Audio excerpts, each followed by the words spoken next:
La Sociedad Española de Radiodifusión presenta... Ser... ¡Viva la radio! Podcast. Siempre. He cogido lo fundamental e imprescindible y he salido, me he encontrado con los 5 vecinos de mi altura, las 5 casas, hemos bajado por las escaleras, ascensor no, por supuesto, nos hemos empezado a juntar vecinos abajo en recepción, han llegado los bomberos, en ese rato me he quedado sin mi casa, mi vivienda habitual, y el coche y la moto los tengo abajo, que también los doy por perdido. Él estaba trabajando, estaba yo duchándome, salgo de la ducha y digo, uy, huele un poco churrascado. Total, que me fui a cerrar las ventanas de la habitación y del comedor y yo ya me tenía que ir y digo, pues me cogí la chaqueta y me fui y cerré todo. Y entonces cuando abrí la puerta de casa ya vi que había un poquito de humo y dije, no voy a bajar por el ascensor, salí por patas y a los 2 minutos mi terraza, mi césped estaba incendiado. Cogí la moto y en cuanto llegué, eso era una chimenea. Cuestión de qué minutos. Se quema un piso, 3 minutos se queman 7 más y una llamarada y nada, no te lo crees. Estás viendo que no sabes, dices, esa es mi casa.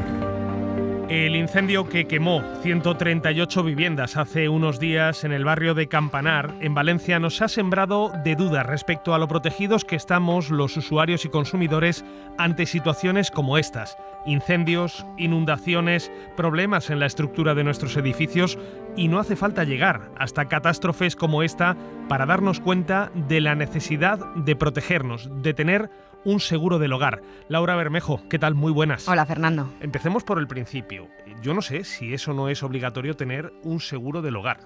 No, no es obligatorio tener un seguro de hogar en España, así como tener un seguro para conducir, para un vehículo, sí lo es.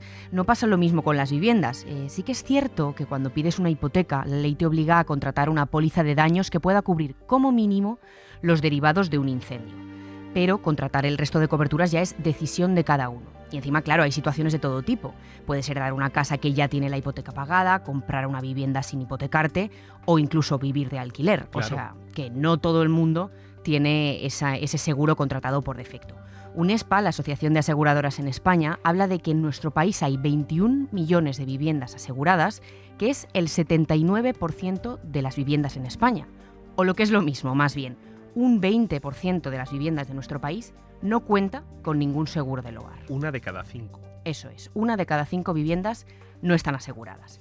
Para Rafael Bonilla, mentor de seguros con 30 años de experiencia y a cargo de la cuenta El Guardaespaldas de tus seguros, es importantísimo contratar un seguro de hogar. Yo considero que sería muy importante porque no solamente es el incendio, es una responsabilidad civil. Imagínate que un niño está jugando en la terraza y con una maceta y tira la maceta. Un niño puede hacer muchas cosas. Si pasa una persona andando y le hace daño en la cabeza o daña un coche que está aparcado. Eso es responsabilidad civil y a veces podría ser mucho dinero que a lo mejor una persona no lo tiene. Yo creo que sería una gran idea plantearse la obligatoriedad de hacerlo. Rafael habla de una responsabilidad civil.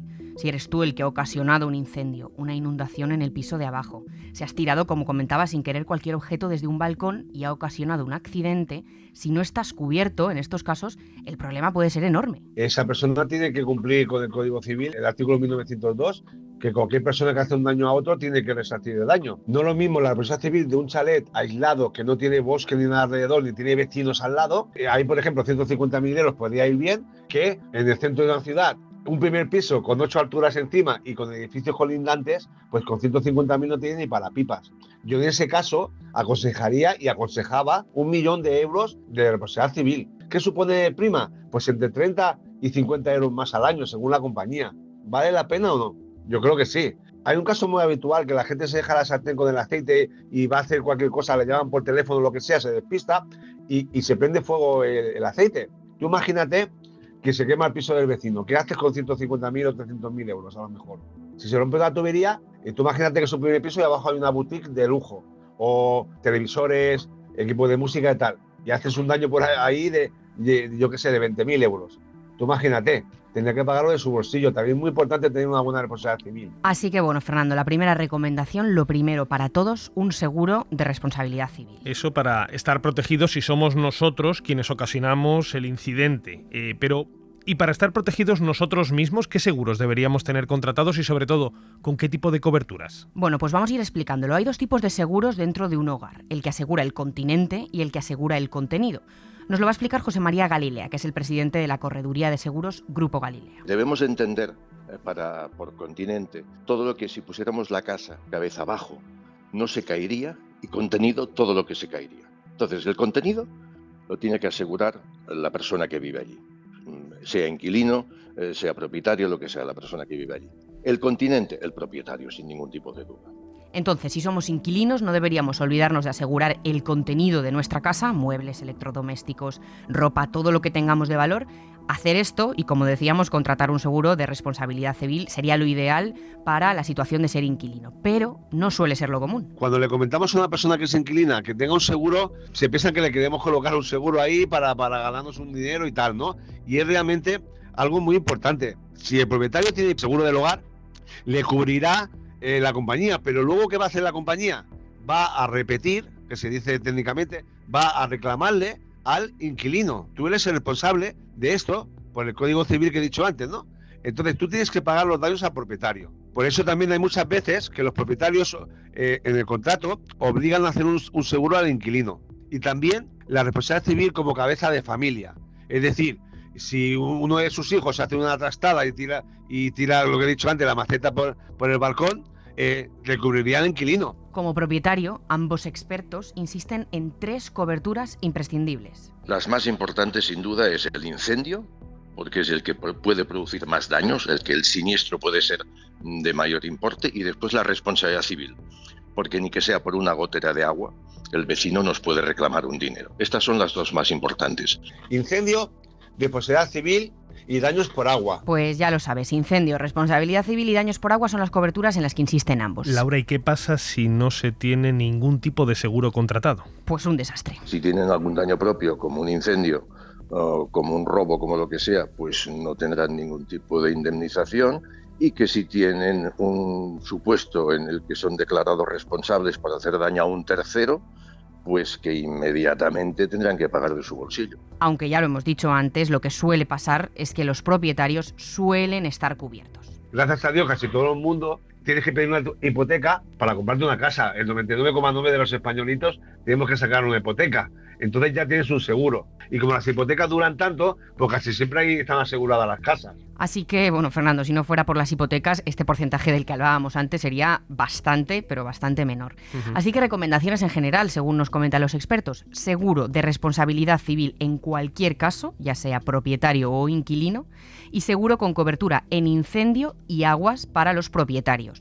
Y bueno, para los inquilinos, pues si quieren asegurar todas sus cosas del interior de sus viviendas, también un tipo de seguro que lo cubra. Vale, Laura, entonces ahora ya sabemos cómo estar protegidos, pero me queda otra duda, y es si realmente estamos informados sobre los riesgos que puede tener nuestra vivienda o incluso nuestro edificio, si es que se nos plantea una situación de este estilo. Bueno, pues sobre la revisión de los riesgos que tienen las viviendas, existe un informe de evaluación del edificio, el IEE, que es como una especie de ITV del edificio, que incluye una revisión de la cubierta, la fachada y el aislamiento, y 2 aspectos fundamentales: la accesibilidad y la eficiencia energética. Indagando un poco en los datos de ver cuántas viviendas cuentan con este informe, por ejemplo, en la Comunidad Valenciana, a julio de 2023, solo un 7% del total de las viviendas que deberían tener esta revisión la tienen hecha. Solo un 7%. Solo un 7%. Y la responsabilidad de realizarlo, en principio, es del propietario del inmueble. Aunque, bueno, si esto no se cumple, son los ayuntamientos los que deben avisar a los propietarios de que tienen que realizarla, y si no, pues incluso de imponer sanciones. Por eso hemos querido llamar a Iván Samaniego, que es arquitecto y cofundador de Revicasa, una empresa dedicada a realizar informes para los potenciales compradores de una vivienda y advertirles sobre las posibles fallas que tenga ese inmueble antes de que decidan invertir en él. Iván, ¿qué tal? Bienvenido a Código de Barras. Hola, ¿qué tal? Encantado de estar aquí con vosotros. Gracias por estar con nosotros hoy. Iván, ¿os encontráis muchas sorpresas junto a los potenciales compradores de viviendas cuando hacéis esas inspecciones? Sí, desgraciadamente nos encontramos demasiadas sorpresas.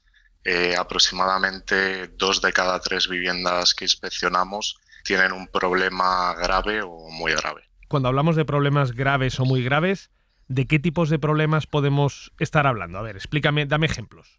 Pues desde un problema estructural, de que la vivienda tiene unas grietas que están todavía activas, ¿no? Y Es una patología estructural que hace que la seguridad de los usuarios pues esté comprometida, hasta humedades que estaban detrás de un mueble y no eran visibles, o problemas en instalaciones. Nos encontramos también mucho, sobre todo en obra nueva, mala ejecución de suelos radiantes. Ahora mismo está muy de moda, ¿no?, el colocar aerotermia, ¿no?, y que las viviendas sean lo más eficientes posible, energéticamente hablando. Y el suelo radiante, tanto radiante como refrescante, desgraciadamente no se coloca debidamente o no se coloca en toda la superficie de la vivienda. Iván, comentábamos que solo un pequeño porcentaje de las viviendas cuentan con este informe de evaluación del edificio, el IEE.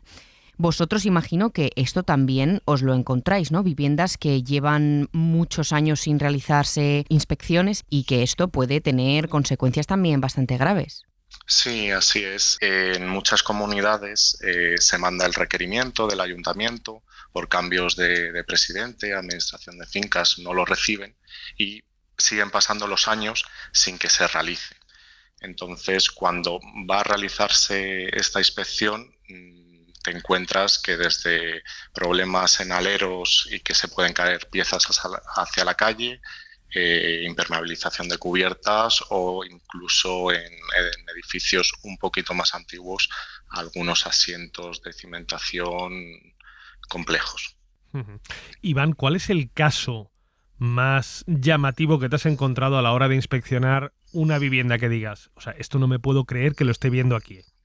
Pues el caso más llamativo fue una vivienda unifamiliar que tenía el forjado de planta baja, había un sótano debajo que era una bodega y estaba prácticamente volando. El muro se estaba venciendo hacia afuera y en pocos meses o incluso en semanas seguramente llegaría a colapsar. Y eso hubiera sido un daño catastrófico para la vivienda. Sí, así es. Sería un daño casi irreparable.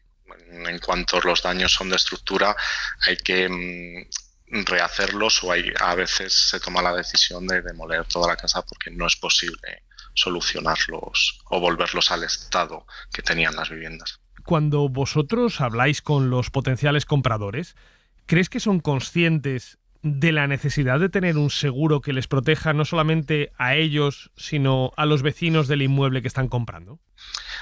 A veces no, por supuesto que mucha gente no es consciente de todo esto.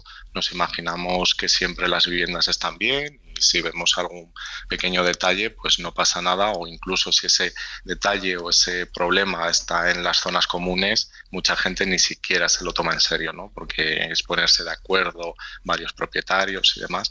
Entonces todos estos seguros y más aún toda esa confianza que tiene que tener el comprador y el propietario de la vivienda en que tanto el edificio como su vivienda está en perfectas condiciones de habitabilidad y de seguridad. Iván, ¿este tipo de revisiones podrían anticipar un incendio, una inundación de magnitudes importantes, como por ejemplo el caso que conocemos más recientemente, como el caso de Valencia? ¿Este tipo de revisiones podrían ponernos en alerta de alguna posible situación en el futuro? La casuística es muy variada. Hay algunas partes, algunas instalaciones o incluso algunos acabados que sí que nuestros técnicos están formados para detectar esos problemas y poder advertir a los clientes. En el caso que todos tenemos en mente de Valencia, en primer lugar todavía no está muy claro, ¿no? Los materiales y lo que ha sucedido. Pero también hay que tener en cuenta que las fachadas y todo lo que se construye en España pasa por unos controles técnicos que son necesarios para construir los edificios. Si ha habido algún fallo en esos controles, se tendría que revisar, volviendo al tema de antes de las ITES y las IES, se tendría que revisar o hacer más énfasis en estas inspecciones en esos materiales, no solo en estética, accesibilidad, sino también si los materiales con los que esos edificios se han construido en el día de hoy cumplen la normativa actual. Iván Samaniego, arquitecto y cofundador de Revicasa. Muchísimas gracias por haberte pasado hoy por Código de Barras para comentarnos sobre la necesidad de poner un buen ojo a la hora de comprar y de mantener una vivienda. Muchas gracias a vosotros. Así que, Laura, en conclusión, parece que es bastante importante llevar a cabo una revisión a fondo de esa vivienda antes de comprarla y lo que decíamos al comienzo, tener un buen seguro del hogar. Es imprescindible, porque lo más común es pensar que nunca va a pasar nada, pero por desgracia ya hemos visto en varias ocasiones que sí que pasa. Hay un aspecto importante que no hemos comentado y que, volviendo al hilo del incendio de Valencia, que nos llevaba un poco a todo este tema, me gustaría pararnos. Y es que hay que tener en cuenta que nuestro seguro nos debe ofrecer la posibilidad de alojarnos en algún sitio si nuestra vivienda sufre una catástrofe de estas magnitudes. Hablaba sobre ello esta semana en El Faro el abogado especializado en este tipo de litigios, Ursi González. Hay seguros de hogar que tienen esa cobertura prevista, es decir, oiga, le pagamos el hotel o le pagamos el alojamiento, le pagamos una cuantía diaria, 80, 100 euros, 150 euros, durante X tiempo. Si tienes esas coberturas contratadas, pues te pagarán. Si no las tienes contratadas, no te pagarán. Sobre todo, Fernando, porque nunca se sabe. La gente nunca se pone en esa hipótesis de qué pasará. Piensa, ostras, si se me quema la casa, pues quiero que me paguen mucho y tal. Pero no piensan, ostras, pues si me quema la casa, me tendré que ir a vivir a casa de un hotel o alquilar un trastero. Claro, decía el abogado que uno nunca se pone en esas hipótesis, en esas circunstancias. Es que, claro, uno nunca piensa que se le va a quemar la casa, pero tiene que contratar un seguro pensando en que no suceda nunca y nunca tenga que tirar de ese seguro. Eso es, casi es mejor que nunca tengas que hacer uso, pero por lo menos lo tengas ahí. Pues muy interesante este tramo, Laura, me parece muy necesario este tipo de informaciones, así que gracias. Gracias a ti, Fernando. Para no perderte ningún episodio, síguenos en la aplicación o la web de la SER, Podium Podcast o tu plataforma de audio favorita.